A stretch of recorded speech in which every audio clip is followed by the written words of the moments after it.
Hello, this is Felix from Orlando Global with another video regarding our Fiat Barchetta and how to repair an issue. In my case, the issue was that the radiator fan was not working. So we start with the basics, which is the fuses, to see if a fuse went out. So you start with the Fiat Barchetta Owner's Handbook. You flip it over to the page in question, and it shows you where the fuses are, in this case underneath the dash.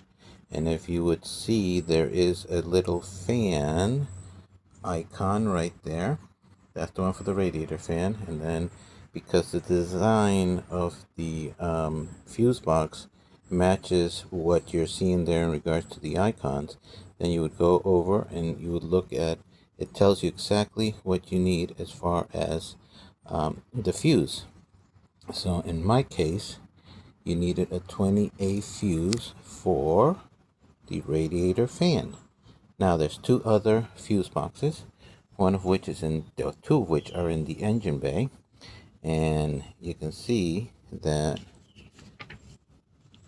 there is the one next to the battery, and there is one by the firewall. One next to the battery has another one for radiator fan speeds. Now the issue with mine was the one underneath the dash, in which I needed a 20A amp fuse. The reason why it wasn't working is because someone put in a 30 amp fuse.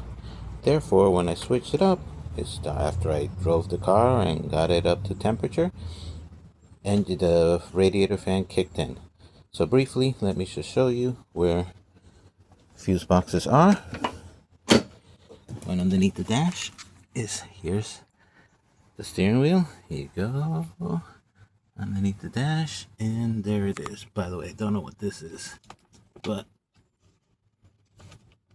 that's the one right there. And I'm gonna go to,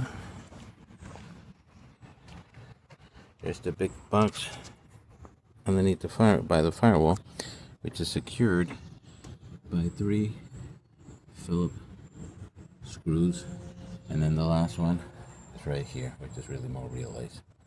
And that's it. This is Felix from Orlando Global. Hope this helps in some way. Bye bye.